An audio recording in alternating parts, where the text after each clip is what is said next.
So if you follow me on Instagram or here on YouTube, then you probably have heard me say hundreds of times that birth is a normal physiological process. And all that means is that it is a process of the body that is not pathology. It is not a sickness or a disease. It's not something wrong with you when you are giving birth.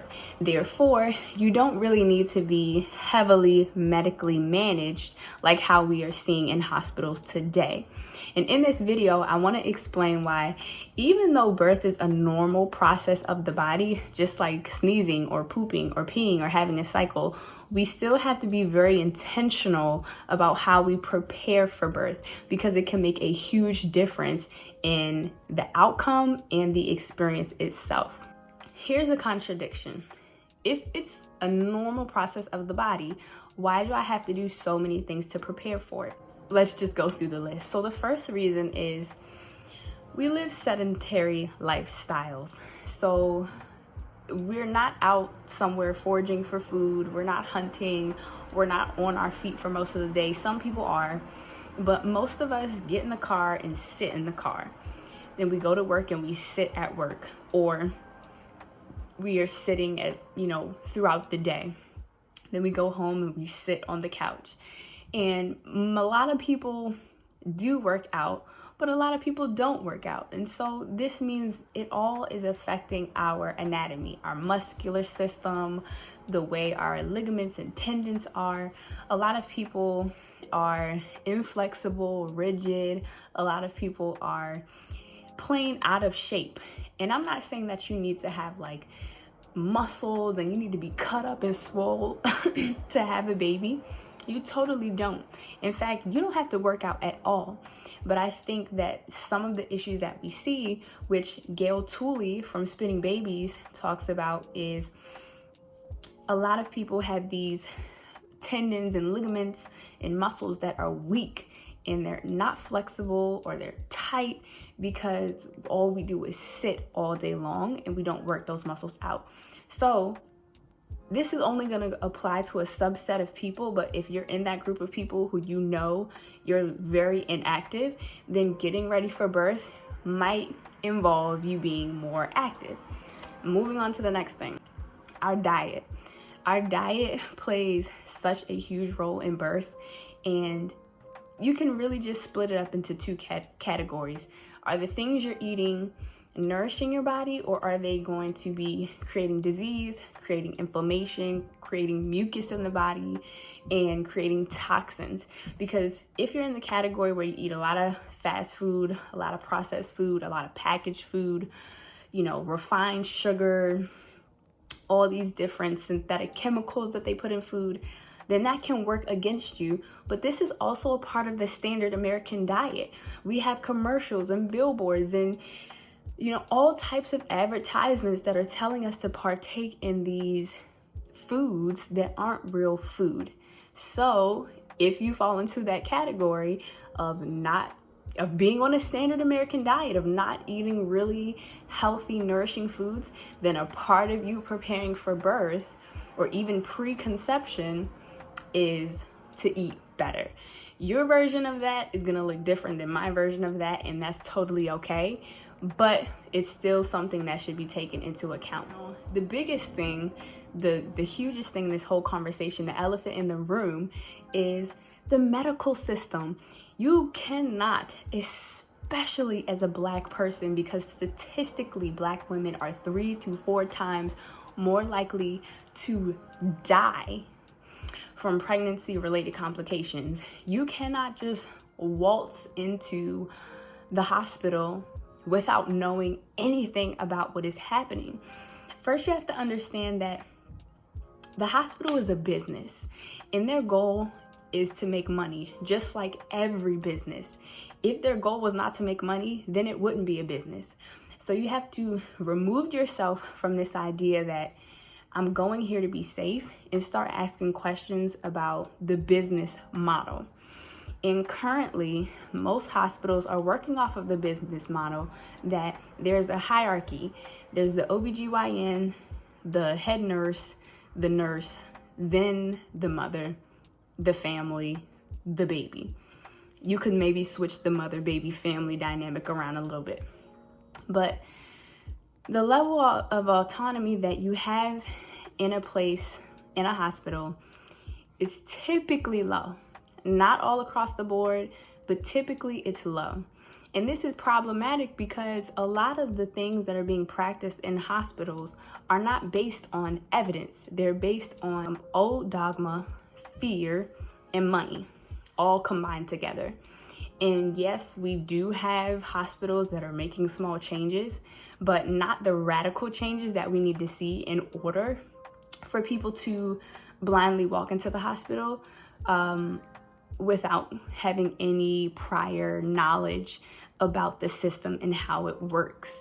I'm gonna make a whole video about practices that happen in the hospital that are not evidence-based, and if you're interested in that, just let me know down below. Let's talk about hospitals, and I'll make sure I'll get that uploaded. But just as an example, having women do lithotomy pushing. As a doula, I am still astounded that OBGYNs are routinely telling women to get on their back to push their babies out. Not only is this anatomically backwards, because once you're on your back, you're working against gravity, your pelvic outlet is at its narrowest point. It goes against every instinct of a birthing person. I have seen home births where people are birthing on their back, but it's not like they're flat on their back like the way you see at a hospital. And a lot of times it's because they're tired, they're exhausted, and they just are kind of in that like surrendering position, surrendering to the process. But many people who are not under the constraints of this idea of lithotomy pushing, they're gonna squat, they're gonna be kind of like in a kneeling position, they're gonna be upright, they're gonna be maybe on hands and knees. They're never gonna say intuitively, oh, I need to get on my back now. That's just one example. But if you plan on birthing in a hospital, you really need to do your research, because not just the risk of death, but the risk of being traumatized, the risk of things happening that don't need to happen to you is so much higher when you go to a hospital.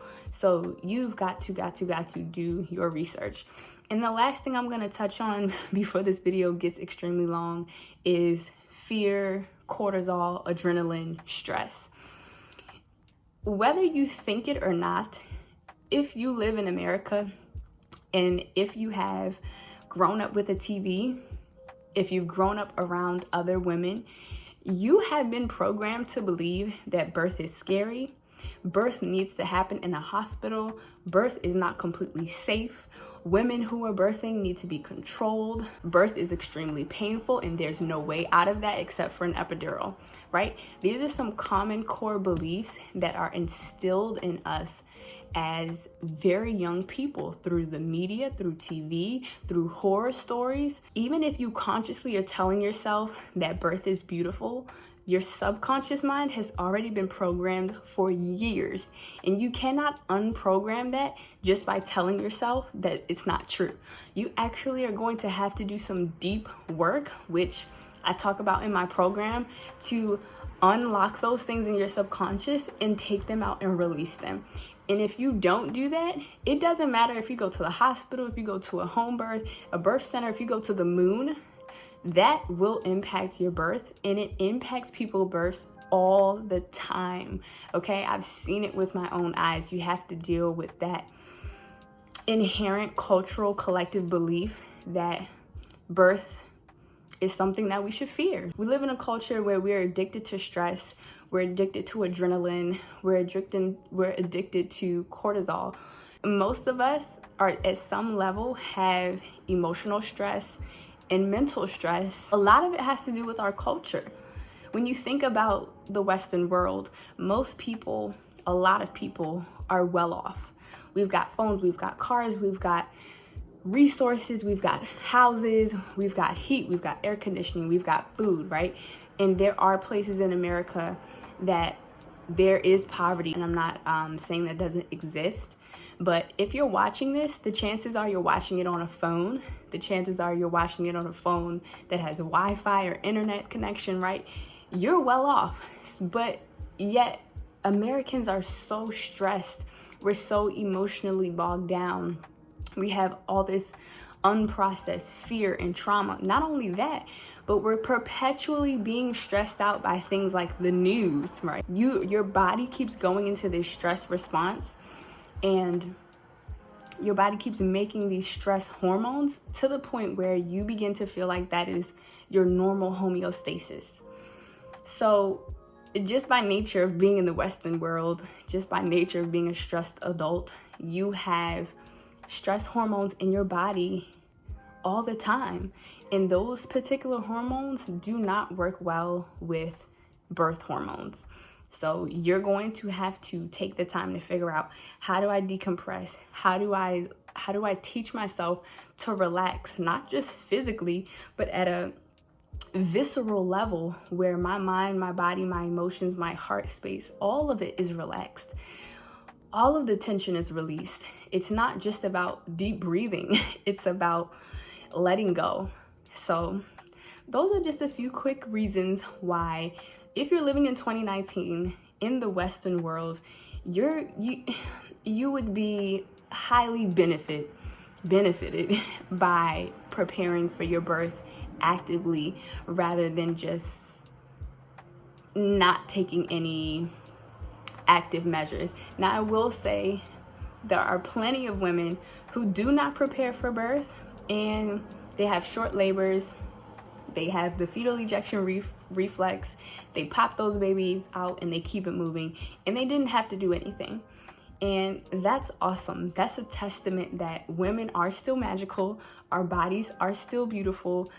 We are the original technology. Like, I think that's amazing that we're still doing that. But you're playing Russian roulette if you think I'm gonna be one of those people, because you might not be.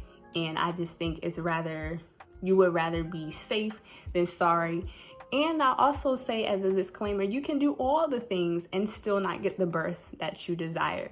So I do have to humble myself and say, although I'm a huge advocate for being proactive, you still have to understand that birth is an experience, and that each individual person and human being needs a different experience. So there's my rant for today. Like I said before, if you want to see another video about hospitals, let me know down below. Let's talk about hospitals. And if this was a little bit eye-opening, or if you agree with anything in this message, make sure you, okay? And I'll see y'all in the next video.